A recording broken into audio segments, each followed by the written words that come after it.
O tema que hoje nós nos propomos a refletir em conjunto, que foi proposta a reflexão em conjunto, eu digo sempre porque isto nunca, embora nós preparemos esta exposição, ela não é dirigida a mim só, é dirigida a todos, a mim principalmente, mas acima de tudo é uma reflexão que fazemos em conjunto, porque a espiritualidade maior nos envolve e sempre nos faz sintonizar uns com os outros, para que assim consigamos melhor aprender e apreender os conhecimentos, as orientações da espiritualidade maior. Fiquei presa, é o que dá. Você vai? Ok. Então, educação dos pais. Pois eu quase caí uma lágrima quando eu ouvi a página de abertura. Muitas vezes, a mim e aos companheiros que fazem esta exposição e apresentam este estudo, lhes acontece isto. E é de uma emoção muito grande.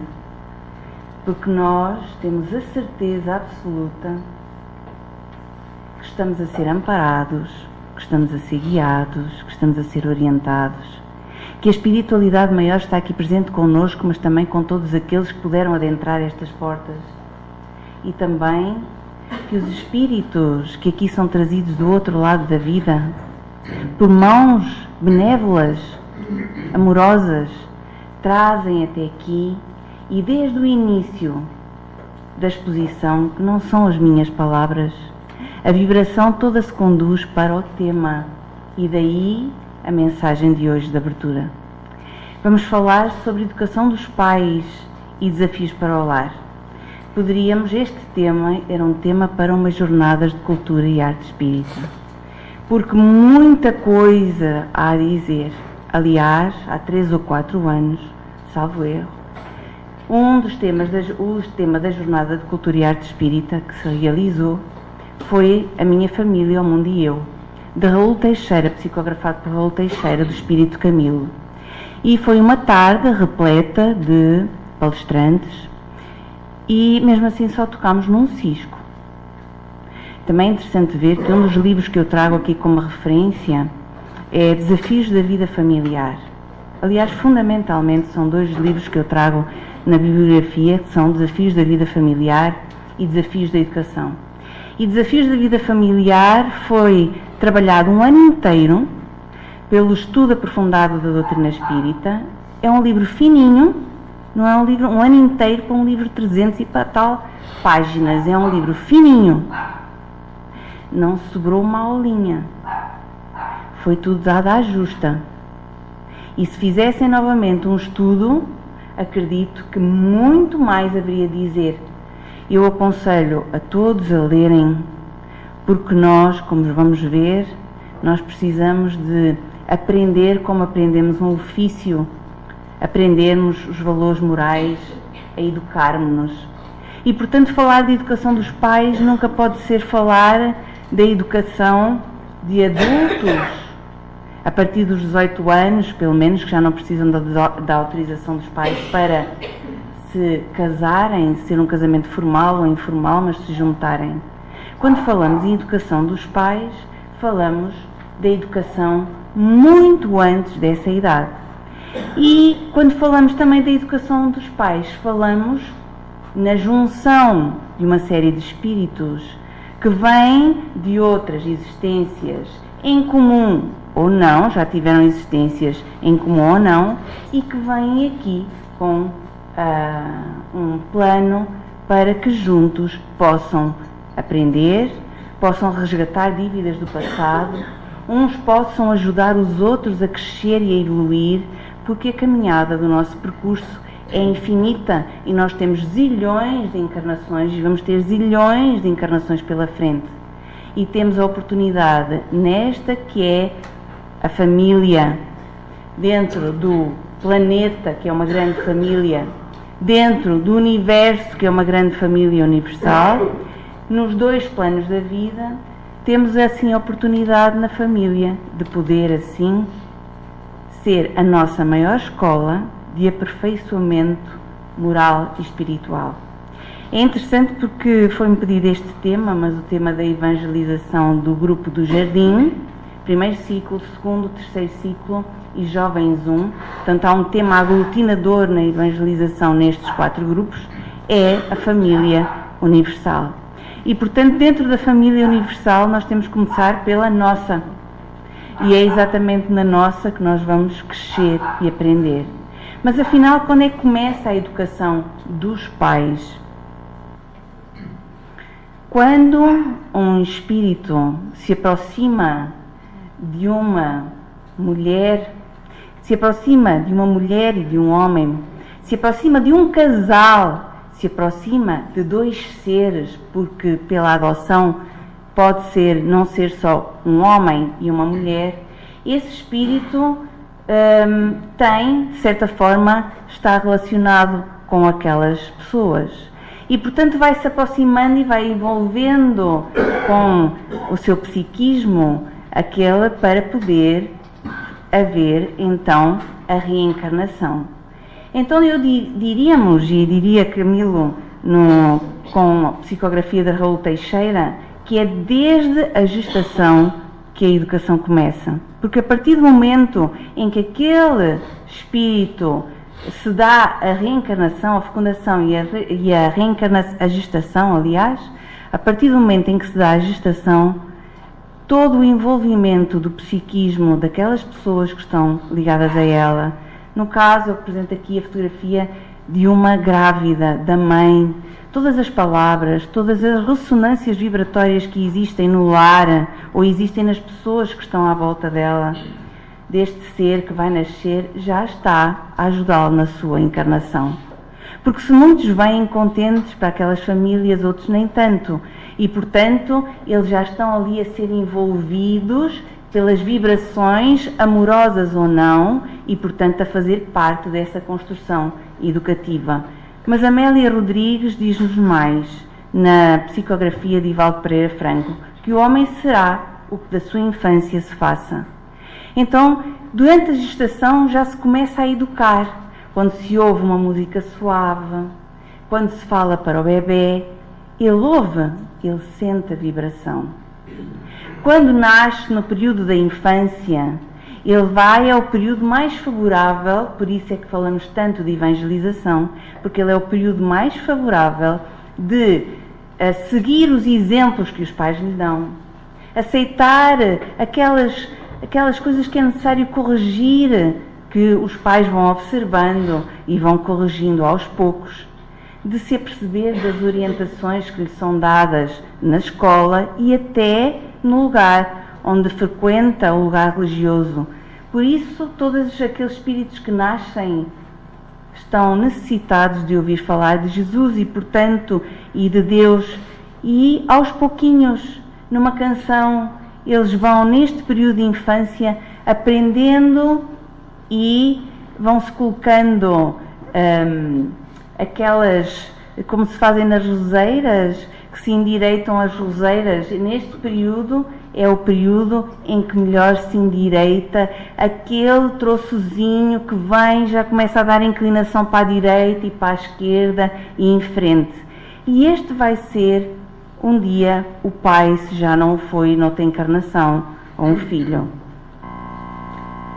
Diz-nos o Espírito Camilo, foi perguntado no livro Desafios da Educação, da psicografia de Raul Teixeira pelo Espírito Camilo, na questão 28, se poderíamos dizer que a educação começa com o preparo para o casamento, porque no fundo o título é Educação dos Pais e Desafios para o Lar. Então a educação começa já no casamento, pressupondo que se casa a partir dos 18 anos, daí em diante.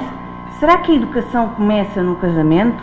Então qual seria o tempo ideal para o namoro, o noivado e o casamento?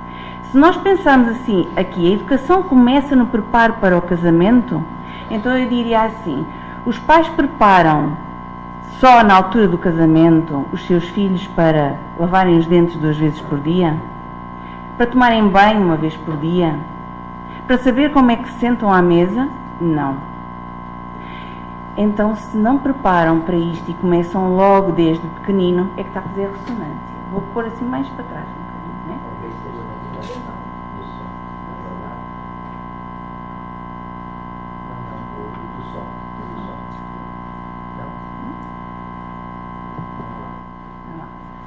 Então, não começam efetivamente na altura que se estão para casar a dizer: meu filho, tu agora vais casar, tu precisas lavar os dentes todo de manhã e à noite, tu precisas de tomar banho. Não é nessa altura.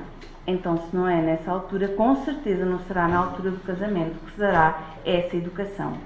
O Espírito Camilo diz-nos o seguinte: a questão é cíclica em si mesmo, uma vez que educar para o casamento tem a ver com educar para a vida.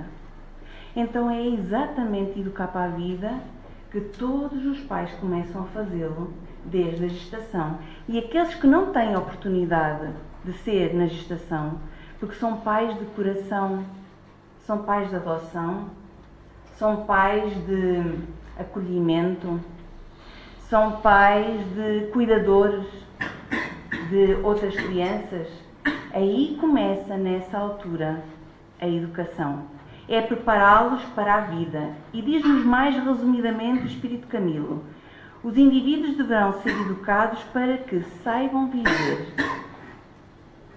Saber viver aonde? Para que estejam a viver aptos em qualquer contexto. Então não faz o mínimo sentido termos cursos de preparação para o casamento, como respeitosamente algumas religiões o têm. Mas não faz muito sentido, porque a educação começa desde pequenino. Há até um ditado que diz que é de pequenino que se torce o pepino. E é desde pequenino. Para saber estar, não é no casamento propriamente dito. No casamento ele vai saber estar aquilo que foi cultivando, aprendendo, exercitando, limando, burilando, ajustando. Os pais foram tentando ajustar, explicar, amar, dar colo, mas dar orientação e disciplina para que ele, quando chegar à fase de casamento, então tenha a bagagem para assumir algo que é tão importante na sua vida, provavelmente faz parte do seu plano reencarnatório, e que venha assim com alicerces para, no meio dos desafios que a vida coloca, conseguir aguentar esses desafios e lidar com eles da melhor forma. Portanto, é apto para estar no casamento, na profissão, na vida social. Quantos pais educam para estar no trânsito? Se um pai no trânsito já começa a barafustar, que educação é que ele está a dar àquele filho para que um dia, quando crescer, vai barafustar com a namorada ao lado, vai barafustar com a noiva ao lado e vai barafustar quando estiver casado.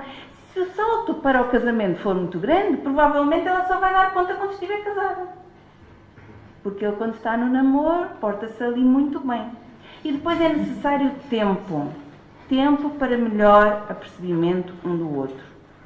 Então, eu amo muito, eu quero já. E o jovem, o adulto, teve tempo para se aperceber do que era o outro, analisar mutuamente, verificarem se realmente estão perante alguém com o qual gostariam de viver toda a existência terrena. Camilo fala, e eu ponho a negrito o que está aqui, porque é toda a existência terrena. Mas há divórcios, pois há. Mas quando nós nos comprometemos, se o nosso coração, se efetivamente amamos aquela pessoa, se sentimos que no fundo corresponde à perspectiva de levar a vida com orientação em comum, ajustando com os devidos ajustamentos, então será toda a existência terrena. Ou se acham em condições de conviver com as fragilidades, porque todos temos fragilidades. Mesmo aqueles que se apresentam ser duros.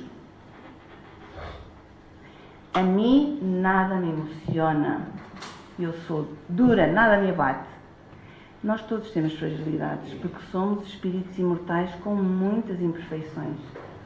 E as nossas imperfeições trazem automaticamente as nossas fragilidades. Uns é numas coisas, outras será noutras. Vícios. Nós damos tempo para perceber se aquela pessoa, em vez de estar comigo, agora só bebo água porque eu bebo água, mas se calhar eu dou tempo para me aperceber se ela sai com os amigos e bebe bebida. Se ela não está disposta a deixar, por exemplo, o tabaco. Se ela tem um vício de jogar por demais. Será que eu dou tempo numas horas que estou à semana?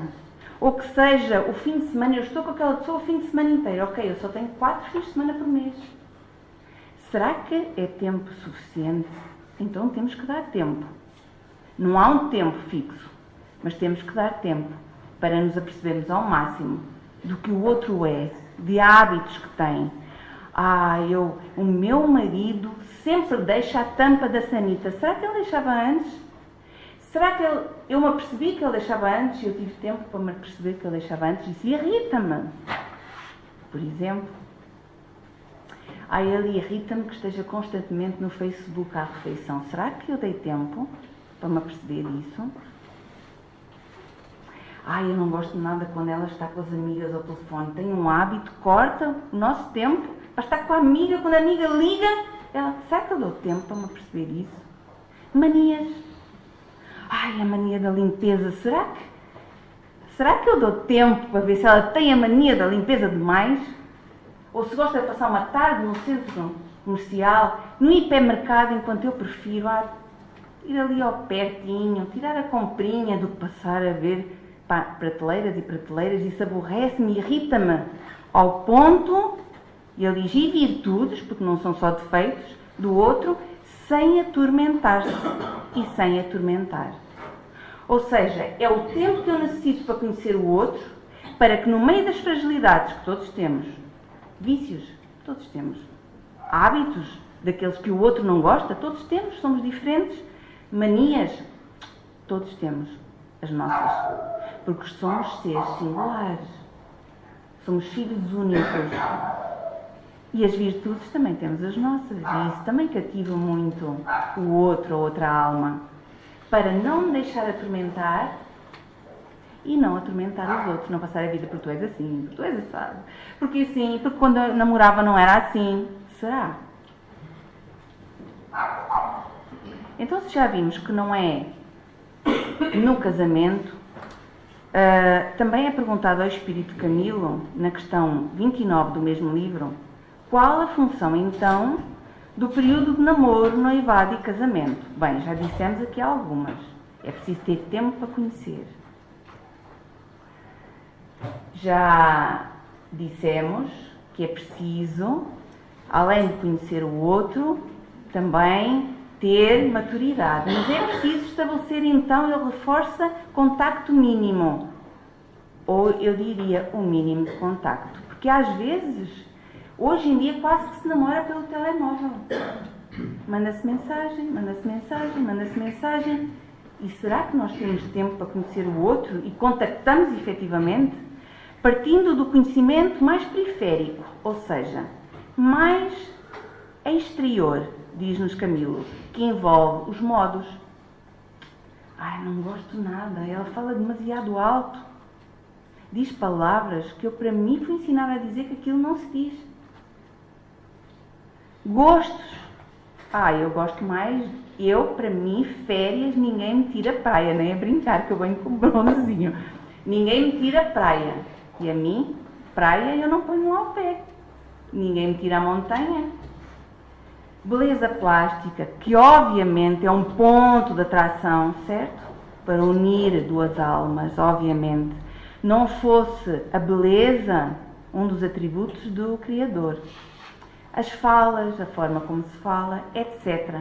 Passando a seguir por um estágio onde já se vivencia uma intimidade maior. E nós aqui saltamos logo. É a intimidade física. Mas Camilo não diz isso. Diz no campo das ideias. Eu penso desta forma. Mas eu penso da outra. E são literalmente opostas. Por exemplo, eu penso que um dia eu quero comprar uma bruta de uma casa. E o outro diz, para mim eu quero alugar um apartamento pequenino. Será que eu, no período de namoro, eu diria que antes de chegar ao noivado, eu dedico a estas coisas, falar sobre isto, amadurecer as ideias sobre isto, ou eu vivencio só a parte cor-de-rosa, da parte mais exterior, e depois, no momento do casamento, eu centro-me nos convidados, na boda, no vestido, também tudo o que é exterior, e depois cai-nos tudo De repente, o presente, o bolo todo com a cereja em cima. Da firmeza, da fragilidade das outras pessoas, porque todos nós temos fragilidades. Eu não sabia que a minha esposa deprimia com tanta facilidade. Eu não sabia que o meu esposo precisava que eu tivesse mais cuidado, naquele carinho ali, com ele, na atenção, a perguntar-lhe como é que correu o dia, e que ele se ressentiu tanto de eu não fazer. Cada um tem a sua fragilidade. Filosofia de vida. Eu por mim quero um carro pequenino, eu quero um carrão. Eu por mim, eu quero ter uma vida simples. Eu só gosto de coisas assim, de entrar, sentar no sofá, num bom sofá de pele. Será que isto são exemplos até muito banais e muito materiais? Porque há coisas muito profundas que nós não observamos no outro, não analisamos no outro, não conversamos com o outro. O temperamento. Será que nós nos apercebemos? E será que não é esta a função do período de namoro? Ver se eu lhe digo qualquer coisa e ele salta e explode? Ou ela me diz alguma coisa e eu viro aranha? Ou então ela está a falar com alguém ao telemóvel e de repente toca o telemóvel. Eu fico desconfiado. Começa a revelar ciúme. Mas eu não acho bem uma pessoa ter ciúme só porque toca o telemóvel e eu falo com alguém que seja minha amiga ou meu amigo. Eu vou fazer aqui uma interrupção aqui para passar um filme. Eu espero que faça o link. Tens que ligar. Tem som. Exatamente sobre isto que estamos a falar. Vamos ver se ele vai lá.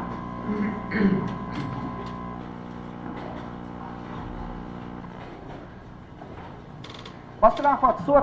Que susto, César! Tá devendo alguma coisa pra alguém, Kátia? O que foi? Não tô devendo nada. Você chegou de repente, eu me distraí. Pronto, só isso. Tava distraída aqui. O que você perguntou aí? Se eu posso tirar uma foto sua? Você tá tão bonita aí. Tá maluco? Não, eu tô toda descabelada. Você quer tirar foto minha? Eu, hein? Não, tá linda. É rapidinho. É só você ficar quietinho. Mas eu não vou poder usar meu celular que acabou a bateria. Tá. Eu posso usar o seu celular, Kátia? O meu tá lá na sala. Tá, não. Tá aqui na minha mão que eu já peguei. Olha só. Tudo bem, mas você não vai postar essa foto antes de eu olhar, tá? Tranquilaço. Mas peraí. Olha, peraí. Eu tava abrindo a câmera. Tem que botar uma senha agora no teu celular. Aperta aí esse botão aí 2 vezes e vai abrir a câmera. Tá. Mas senha agora pra quê no teu celular aqui? Então, porque se roubar, entendeu? Eu tô protegendo o meu celular, porque aí tá todos os meus aplicativos do banco. É só por isso. Ainda bem que eu não sou bandido, eu posso saber que é a senha do seu celular. Qual é a senha? Não precisa, César. É só você clicar 2 vezes esse botão que vai abrir o raio dessa câmera. Eu não posso saber a senha do seu celular, Kátia? Então é isso, né? Não tem nada a ver com tirar foto minha, nem com estar bonita. Você mentiu, né? Tá, cara. Você queria fuçar meu celular, não é verdade? Que eu não posso fuçar o seu celular? Não posso mexer aqui? Tem coisa aqui que eu não posso ver? Não sei, você acha que tem? Porque se você acha que tem, não vai adiantar te dar a senha, né? Vai ser indiferente. Porque a qualquer momento você vai falar, estou desconfiado porque você foi na feira, porque você foi na faculdade. Sabe, se alguém me ligar e você não souber quem é, você vai desconfiar. Você não confia em mim, César? Confio. Mas nunca teve senha no teu celular, você não falou que ia botar senha no seu celular, agora eu olho aqui uma senha no teu celular. César, o que é o casamento pra você? Eu não sei o que é. Eu sei o que não é, Kátia. Não é casamento ter segredinho, ter coisa de senha no celular. O padre falou o quê? Até a morte os separa. Falou de senha? César! Casamento! São 2 espíritos que vêm aqui pra Terra pra melhorar, os 2 resolvem viver juntos esta aventura que é a vida. Sabe? Com respeito, com amor, com confiança. Sabe, é meio tosco, numa hora dessa, num momento que nós estamos passando tantos problemas nessa vida, sabe, o mundo está em guerra, a batata está o preço que está, a gente está comprando repolho há uma semana e você preocupado com senha do meu celular. Por favor, você está procurando um chifre de cabeça de cavalo. Fala um negócio de chifre agora, não. Que bobagem, César, por favor. Você vai ficar mais feliz se eu te der a senha? Não, não é isso. Digita aí. Então. É o dia que a gente deu o primeiro beijo. Que fofa. Então, disca aí. Calma aí, olha essa vez. Digita. Eu quero te dar o teu espaço, Kátia. Então digita aí. Kátia, confiança. Você não se lembra, né? Como que eu não lembro, Kátia? Que isso? Tava eu, você, o sol, nascendo. Tava chovendo, César.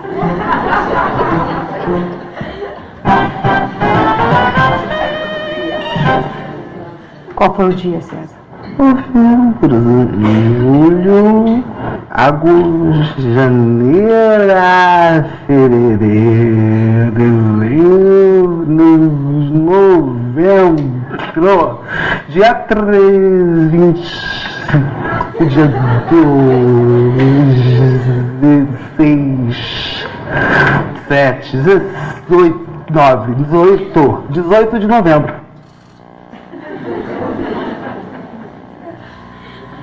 Pois é.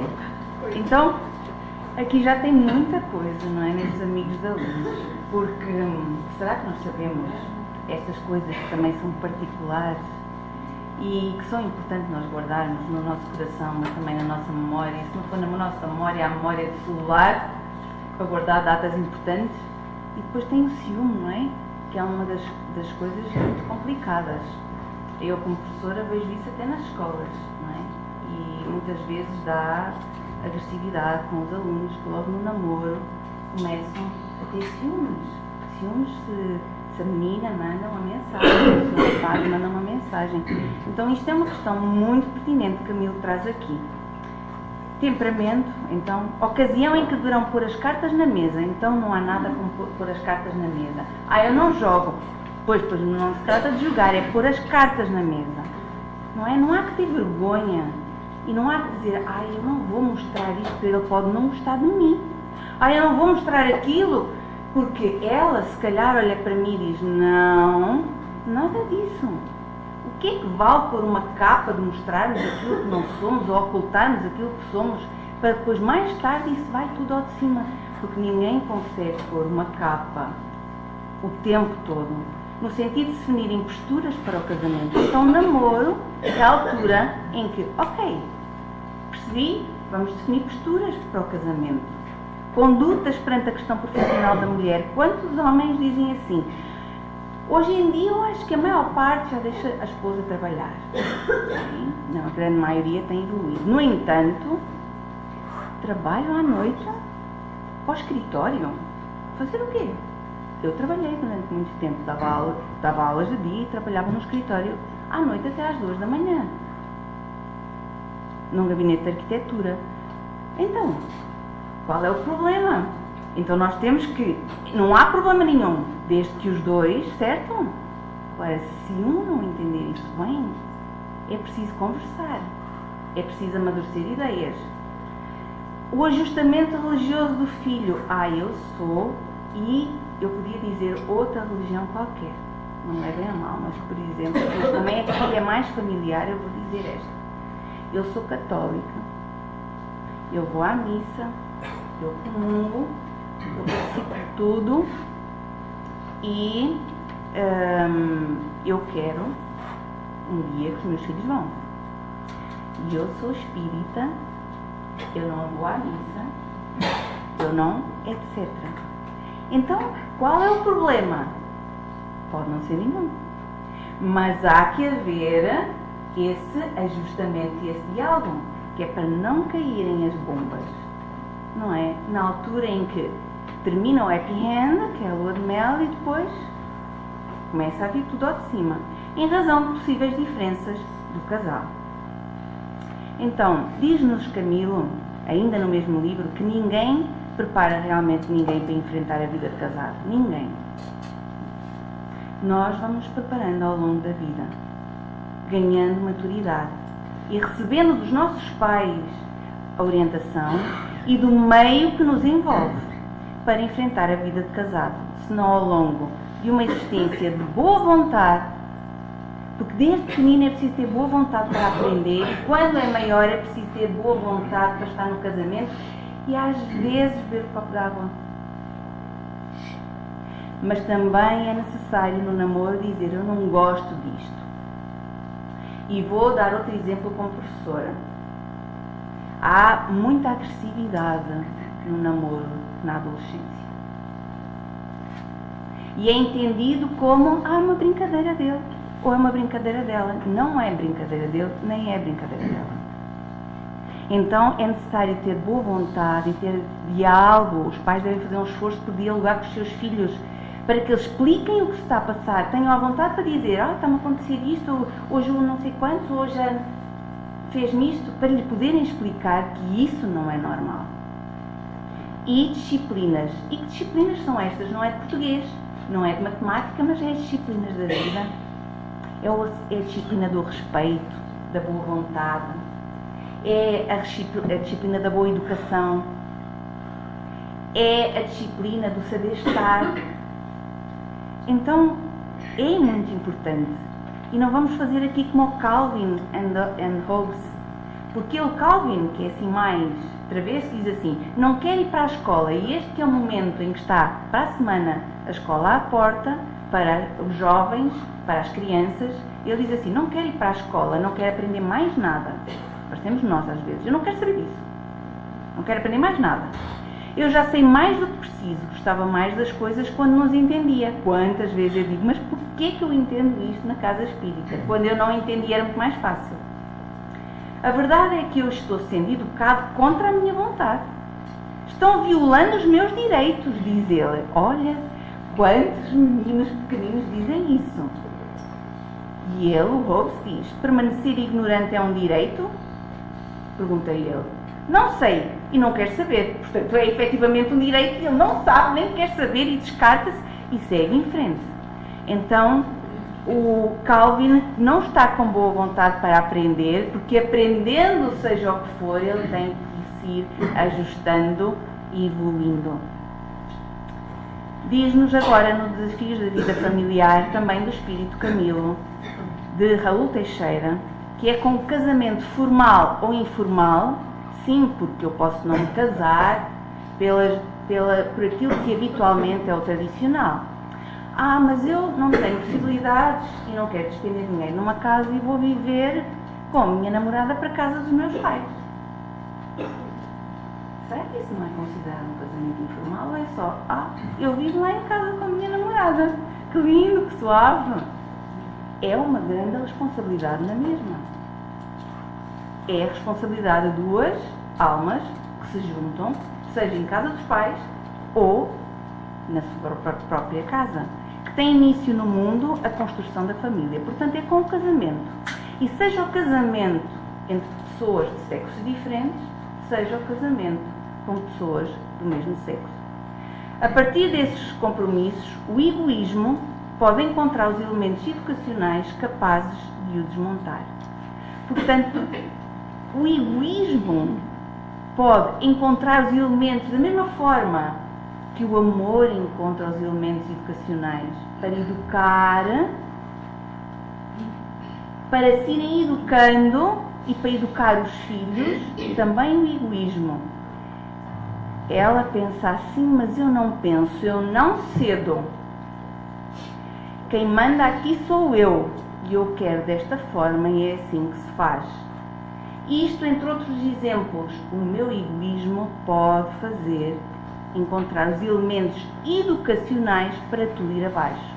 E se eu vejo isto num lar, e se presencio isto num lar, eu posso estar a dar esse exemplo aos meus filhos, que podem ter sido meus pais, meus avós, noutra existência pretérita.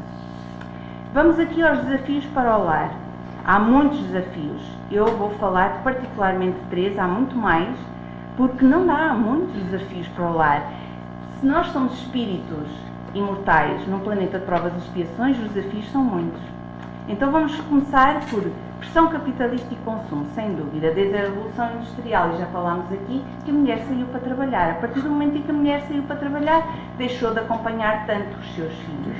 E depois houve a pressão capitalista e de consumo. As coisas começaram a surgir muito mais facilmente, mais baratas, e portanto a tendência é nós trabalharmos, não tanto com vista a poder dar uma orientação, a estar com os nossos filhos, mas às vezes é para ter, não, eu estou a trabalhar isto tudo e não me deixo meia horinha para os meus filhos, porque nós queremos agora um carro um bocadinho melhor. Nós queremos nada contra isso, mas que não se roube tempo com vista ao consumo.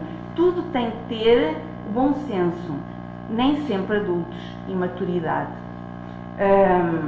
Isto também é muito importante, porque nós encontramos jovens já com alguma maturidade e encontramos pais, homens, mulheres com 40, 50 e 60 anos que não têm maturidade. São adultos porque têm idade, mas não maturidade. Então isto daria também para falarmos sobre muito, mas quando eu digo que vou para... começo muitas vezes a sair à noite e deixo os meus filhos constantemente, se calhar eu não tenho maturidade e, no entanto, tenho 40 anos e tenho filhos pequenos.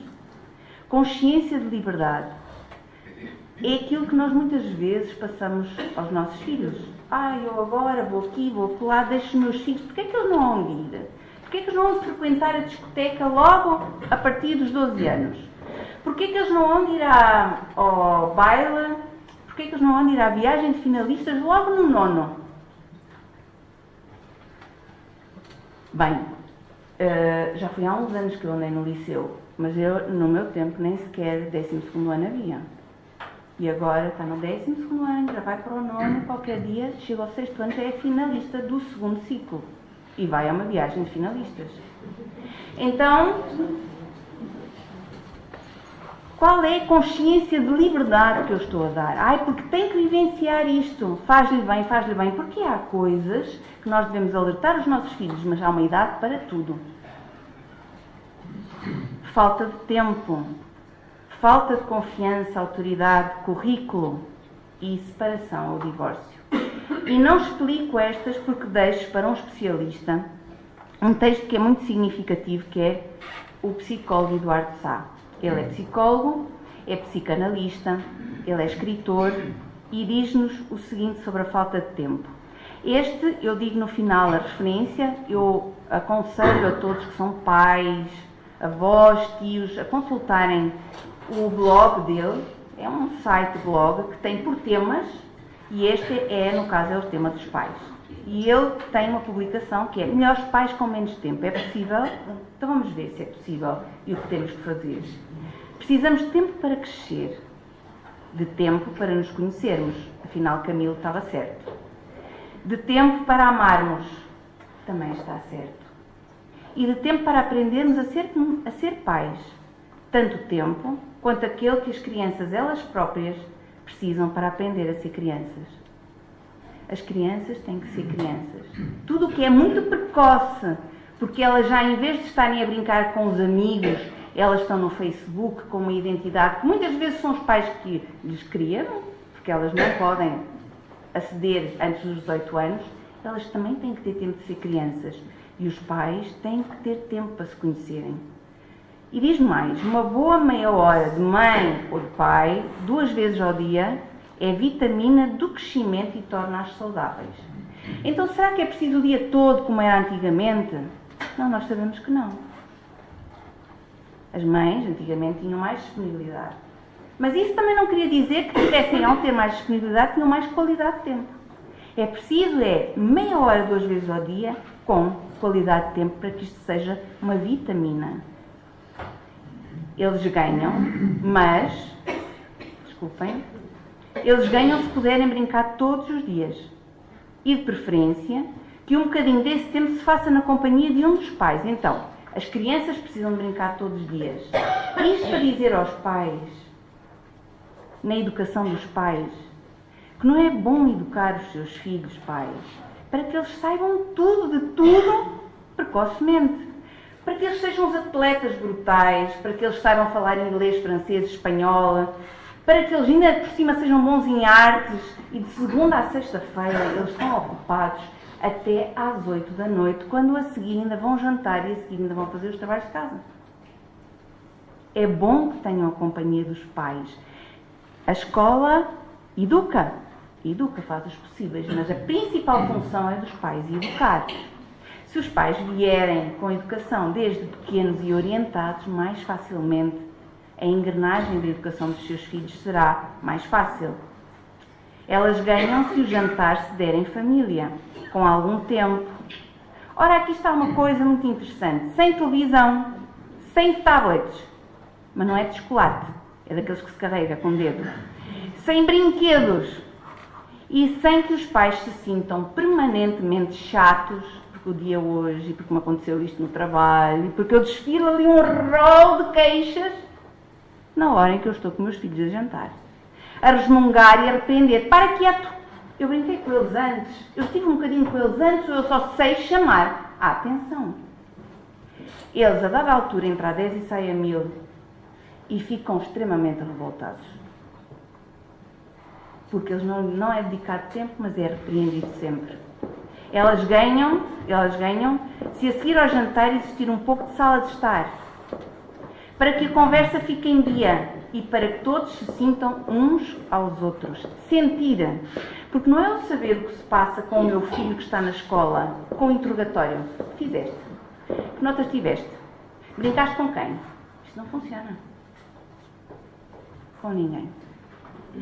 É necessário haver diálogo, envolvência, amor, carinho, colinho, para que não só os pais sintam os filhos, mas os filhos também sintam os pais. Que não são os super-heróis. Para eles são, mas que também eles os conseguem sentir os seus sentimentos, ter a percepção dos seus sentimentos. Elas ganham se hoje com a mãe, amanhã com o pai, existir 15 ou 20 minutos de namoro. Os filhos tão bom namorar com o pai ou com a mãe. De histórias, quem lê histórias à noite, ou histórias das avós, das coisas que fazíamos quando éramos pequenos. Todos a gente fez traquinices, mas depois até acabou bem. Às vezes recebemos uma reprimenda. Aquela traquinice ensinou-nos a histórias e da sensação saborosa de ser filho único de um dos pais no escurinho do quarto, claro, entre aspas. E também a ter direito a um deles, com o rigor de uma entrada de agenda como as outras, a um lanche, a um dia certo por semana. Estão a ver que temos que quebrar a monotonia e isto vão ver que é transversal. Porque se as crianças vão de manhã para a escola, crianças, jovens, adolescentes, vão de manhã para a escola, é correr arranjar o pequeno almoço, a seguir vão de manhã para a escola, a seguir estão na escola, depois chegam, vão para os ATLs, vão para os tempos livres, depois chegam a casa, jantam. Facebook, Instagram, Twitter, e podia dizer mais não sei quantos. A seguir o plasma da televisão, está a dar futebol. E a seguir, trabalhos de casa, não sei se fizeste, olha a mochila e não sei o quê. E ao outro dia a mesma coisa, chega ao fim de semana, compras, limpeza de casa. Isto quase que estou a pergoar. Mas é o que acontece. Então tem que haver tempo. E nós pensamos, os pais pensam assim, mas eu também tenho que ter tempo e também tenho que ter tempo. Mas a partir do momento em que são pais e têm filhos, têm que ter tempo para os filhos. Essa tem que ser a prioridade. Eu não estou a querer tirar da palestrante seguinte, mas tem que ter prioridade. E a prioridade é educar. A prioridade é amar. É fazer com que aquela criança cresça, podendo assim nós também crescermos, mas cresça burilando as coisas que traz do passado. Cresça em amor, com vontade de ser feliz, com vontade de conquistar e de ir atrás dos seus sonhos. Pais apressados são crianças que passaram pela infância sem tempo para serem crianças, que correm o risco de chegar um bocadinho atrasados à infância dos filhos. E quantos são aqueles que veem os filhos entrar para a universidade e já foi. Passou tão rápido. De tanto quererem que ela valha por dois. Os pais trabalham, dão tudo aos filhos, o telemóvel, o último modelo, anda na melhor equipa de futebol, anda assim, nós corremos de um lado para o outro. Mas depois a essência de tudo aquilo que lhe temos que passar com calma e a percebermos do que ele é, já passou. Não lhe demos. Falta currículo aos pais. Eu não estou atrasada, eu comecei a mais tarde, que eu estou a ver no relógio, tá? Só para... Então, falta currículo aos pais para serem pais. Têm poucos irmãos, e é verdade. Porquê? Eu não estou a dados estatísticos do Instituto Nacional de Estatística, mas as famílias aumentaram, mas nestes últimos 30 anos, mas diminuíram o número de pessoas. Então, muitos pais têm só um filho. Às vezes, já os pais também só tinham um irmão, não tinham. Então não há assim aquele contacto como havia há uns anos atrás, que era muitos filhos, muitos tios, muitos primos, e todos brincavam, e todos aprendiam com a avó, com a tia, enfim. E isso não há, são pais cada vez mais tarde, também é uma verdade e nós sabemos. Então Eduardo de Sá diz-nos que sermos pais não é uma carreira, porque o meu filho vai ser o maior futebolista como o Cristiano Ronaldo. Olhem, a brincar que pareça, não é o primeiro que nos diz nas escolas. a brincar que parece. É um estado de espírito. Ser pais não é só porque os meus pais tiveram a minha irmã, os meus avós também tiveram, eu tenho que ter porque eles estão a pressionar. É um estado de espírito. Nem é uma carreira, nem é uma obrigação. Por outras palavras, nunca estamos preparados para sermos pais. Nunca somos pais da mesma forma 2 vezes. Portanto, aquela chavão que eu fiz assim para o primeiro, também fiz assim para o segundo, não dá resultado porque eles são espíritos completamente diferentes. Nunca somos pais à margem dos erros. Então não tenhamos prurido de dizer, eu errei, peço desculpa. Quanto nós lhes estamos a ensinar, e eu não estou a falar da palestra seguinte, estou a falar da educação dos pais. Dizer a um filho, desculpa filho, tu tens razão, isso revela uma grande educação daquele pai. Educação emocional, educação moral, daquele que quer dar o exemplo, que não há problema. Porque todos nós falhamos e erramos, não foi por mal, filho, mas tens razão. Dos enganos e das dúvidas. Não és só tu, filho, que tens dúvidas quanto, por exemplo, aos teus amigos. A mim também me acontece.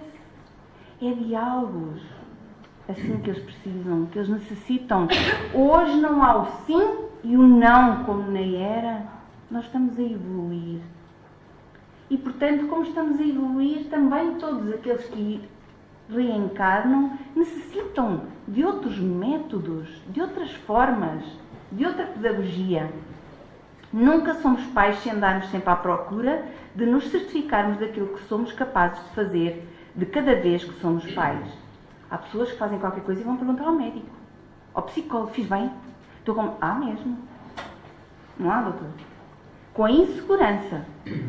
Ou se transformarmos os filhos numa outra carreira, onde os sucessos das crianças parecem servir, quando não deviam, como acrescentos. Olha, e não está aqui a parte de baixo, mas ela existe. Há aqui uma transformação. Como acrescentos ao currículo, eu sei o que está escrito, portanto vou dizer, ao currículo dos pais. Está bem? Porque muitas vezes nós dizemos assim, meu filho entrou na universidade com 18, em medicina, em arquitetura. Então nós estamos a estampar a nossa vaidade num currículo que nem é o dele. Provavelmente deve ser o nosso. Então a felicidade é um estado súbito de sabedoria. Ninguém é feliz assim. É um estado de sabedoria.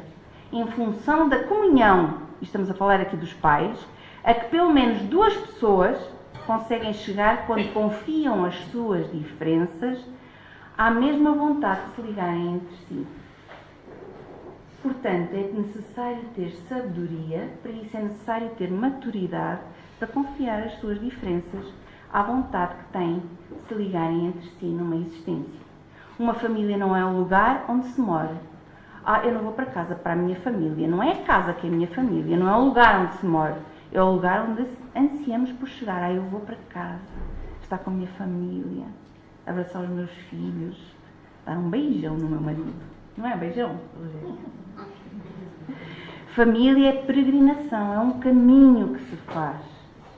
E como toda a peregrinação, e não estamos a falar de nenhuma peregrinação em especial, a peregrinação serve para nós interiorizarmos, ligarmos à nossa essência divina. Então a família é uma peregrinação em que juntos se unem, dão as mãos e se apoiam nas fraquezas uns dos outros. Nunca é o ponto de chegada. Eu estou bem, tenho a minha família, o resto. O que me interessa é que eu chegue a casa e possa pôr os pés em cima de uma mesa e ter a comidinha. Isso não é família. Não é um ponto de chegada. E nem sequer pode ser uma obsessão eu dizer que eu tenho que constituir uma família de pai, mãe com filhos. Isso é um estereótipo. É uma família nuclear que hoje em dia já não acontece. Há famílias monoparentais. Há famílias constituídas por só pela mãe e com os filhos. Onde haja amor. Divorciar, amar e cuidar. Não vou falar de divórcio, porque havia muito sobre divórcio para falar. Mas, Eduardo, e aqui está, no cantinho, o blog, que é eduardosouza.com, mas se colocarem blog Eduardo Sá vão lá ter. Então, esta é da área de queridos pais. O que todos os pais deviam saber antes do divórcio. Em vez de estar a falar sobre o divórcio, eu trago aqui o que Eduardo Sá acha que todos os pais deviam saber antes de decidirem mesmo divorciarem-se. É muito difícil sermos pais, mas é muito mais difícil ainda sermos bons pais num contexto de um divórcio. Eduardo Sá diz que não há nenhuma criança que não sofra num contexto de divórcio, mesmo que o divórcio seja amigável, mesmo que o divórcio, as regras todas estejam ali tudo muito bem definido, aquilo tudo funciona muito bem, não haja nunca falhas, o que é quase impossível não haver falhas. Não há uma única criança que não sofra imenso. Por mais que imaginem, pensem ou confabulem, os pais nunca estão preparados para um divórcio. Ninguém. É, pois, saudável, e aqui vem a recomendação aos pais, o que eles devem saber antes do divórcio. É, pois, saudável que se cansem, que se arrependam e que quase desistam de ser sensatos. Ou seja, quase desistam de ser sensatos, porque realmente não dá certo. Quase, ele não diz para não serem sensatos. Atenção. E nós nunca o poderíamos dizer. Mas quase. Ou seja, isto é uma forma de dizer, pensem bem. Refreiem bem. Vejam se não há capacidade entre os dois de haver ajustes e mudanças, para que depois lutem para ser bons pais. Mais uma vez. E estamos quase a terminar. Como se constrói uma relação duradoura, afinal? Pensando maduramente. Para isso temos que ter maturidade. Não pode ser, eu não gozei quando era nova, agora vou gozar aos 40, 50 anos, quando tenho os meus filhos na adolescência, ou quando eles têm 8. Pensar maduramente. Eu agora, a mulher já está garantida. Eu agora já não preciso levar flor. Dizer que se gosta. Isso era no tempo do namoro. Vamos ver o que Camilo diz mais para a frente. Lembrar da data, como nos Amigos da Luz, daquela data especial de namoro. Qual é o problema? Ela sabe que eu gosto. Vou pôr agora ao contrário. Então ele não sabe. Eu faço-lhe a comidinha toda como ele quer. Para que é que eu preciso? Tem a roupinha toda em ordem. Eu preciso fazer mais alguma coisa? Para que é que eu preciso de dizer que gosto? Para que é que eu preciso de levar a passear? Tínhamos passear os dois de mão dada. Isso era só quando éramos novos. Então ele diz, pensando maduramente, e temos aqui o Calvin e o Hobbes com uma ternura sublime. Não é difícil nem impossível, diz-nos o Espírito Camilo, nutrir as bases de uma relação esponsalícia duradoura. Desde que não se transforma a vida do casal numa rotina seca. Bom dia. Boa noite. Estás boa? Correu-te bem o dia? Numa rotina seca, áspera, inodora e incolor. Ou seja, sem cor, sem brilho. Quando nós deixamos de cultivar a nossa criança interior. Mas eu agora já tenho 70 anos, vou cultivar a minha criança interior? Claro. O sonho. Os projetos. A alegria de olhar, ok, tem-se mais umas rugas, mas eu também tenho. Mas como está bonita ela. Como ele está bonito. Como nós éramos um par interessante, como nós gostávamos de estar um com o outro. É tão bom ver o pôr do sol à beira-mar juntos com a cabecinha encostada. Isso ganha logo 1000 cores.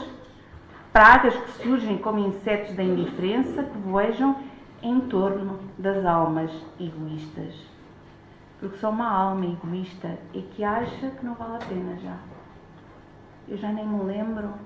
Quando é que nós deixamos e perdemos de viver a felicidade em nós, de viver a alegria, o amor em nós, de nos amarmos?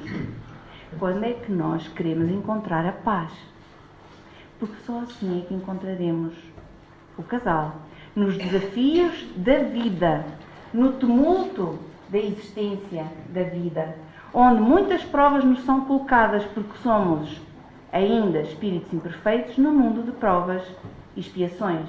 Portanto, os desafios são todas essas provas a que muitos de nós dissemos que sim, Senhor, queríamos passar. Então, esses são os desafios. Então, os desafios vão existir sempre. Quer nós estejamos com uma cara fechada, quer nós saibamos ultrapassar os desafios com amor, com boa vontade e com alegria, pensando que o amanhã será diferente, mas que eu nunca deixo de lutar. Quando? E assim encontrarei provavelmente a paz no meu coração, a paz à volta de todos aqueles que estão à nossa volta, a paz nos dois planos da vida. E nós aqui no início, Dr. Tênio, não sei, não tive a prestar atenção hoje, mas sempre convida a que orem pela paz no mundo. Vamos começar pela paz no nosso coração. Então eu preciso estar assim zen? Não. Eu preciso cultivar amor por mim, vontade de me pacificar, mas também de sentir alegria por tudo aquilo que eu tenho. Nem que hoje as coisas estejam diferentes de há uns anos atrás. E por isso mesmo é que termino com uma frase de Madre Teresa de Calcutá, quando nos diz: quer fazer algo para promover a paz mundial? Então vá para casa e ama a sua família. E aqui o amar não pode ser um clichê, é tão fácil dizer isto. É amar no sentir, é amar no que se pensa, é amar no que se diz. Eu não posso adivinhar se o outro me ama se eu não lhe demonstro. É amar no que se sente, no que se pensa e no que se diz. E eu aí sou uma pessoa singular, mas estarei a contribuir para a paz no meu lar e, consequentemente, para a paz mundial. E por isso eu gostaria de terminar com uma música que é uma música em forma de prece, para que nós possamos, neste momento, vibrar por todas as nossas famílias, vibrar por todos aqueles que aqui se encontram do outro lado da vida e que foram e que são os nossos desafetos em que nós não soubemos amar noutras encarnações. Por todos aqueles que do outro lado da vida aqui se encontram e que perante esta exposição que estão a assistir pensam: mas eu já fui pai, já fui mãe, não soube aproveitar. Sim, mas não soube, porque não tinha conhecimento e capacidade para mais. Mas hoje se é aqui trazido. É para aprender, porque se aprende muito. E quando reencarnar, vem com uma capacidade de entendimento diferente para fazer diferente numa nova encarnação. Então nada está perdido. Que possamos nesta música pedir misericórdia para os erros de todos nós e ligar-nos a Deus, a Jesus e aos nossos benfeitores espirituais, para que haja muitos pais com amor, muitas almas que se encontrem e cultivem um amor nos seus corações e muitas crianças que possam crescer no amor.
Vamos orar.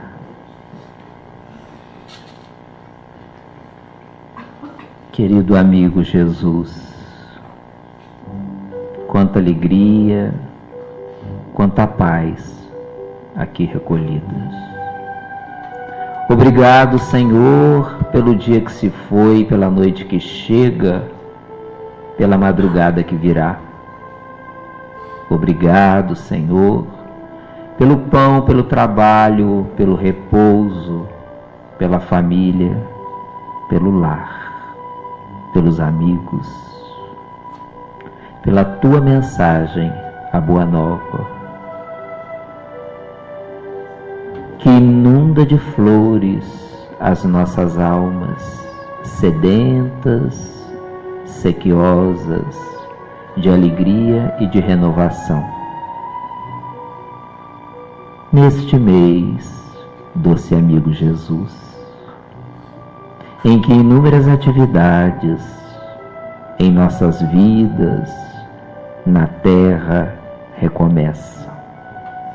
A escola, o trabalho, o labor de mais um ano, sensibilizados pelo conforto desse conhecimento espiritual, agradecemos-te, Senhor, pela oportunidade que a vida nos dá de compreender a família como fonte sublime de oportunidades inúmeras para a nossa felicidade, ainda que relativa na terra. Muito obrigado, Senhor Jesus, por aqueles que fazem parte dela, com laços diretos ou indiretos. Pela nossa família que se encontra na terra, os que estão próximos ou distantes. Aqueles que sentimos tanta falta e aqueles que são difíceis de serem amados. Agradecemos-te pelos corações amigos e queridos, familiares por laços do corpo, por laços da alma, que se encontram na terra ou no mundo espiritual.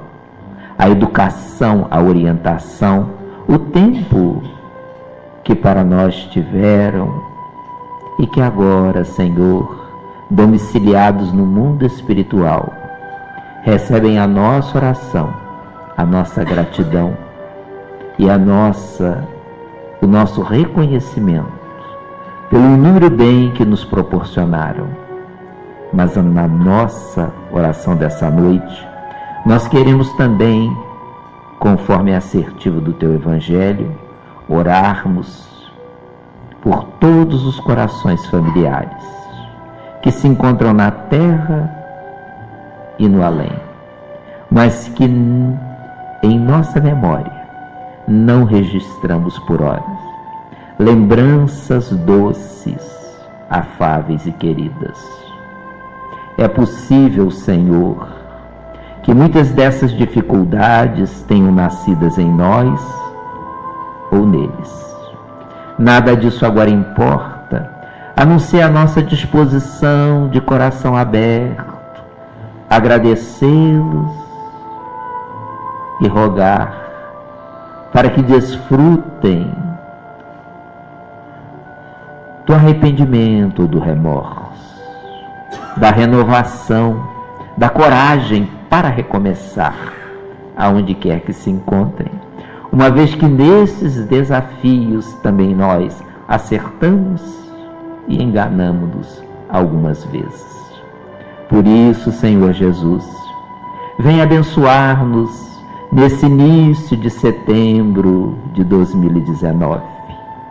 Vem abençoar nossos filhos e netos que retornam de novo para as escolas, para as universidades. Vem abençoar, Senhor, nossos pais, avôzinhos e avózinhas, que retornam também para os cuidados necessários aos seus labores. Permita que estes conhecimentos, que estes desafios do lar sejam preciosas pérolas em termos de conhecimento em nossas vidas, e que mais pacificados, renovados e felizes retornemos até os nossos lares, levando a alegria e a paz aqui recolhida. Fica conosco, doce amigo Jesus, abençoando-nos hoje, agora e sempre. Fica conosco, ó Senhor.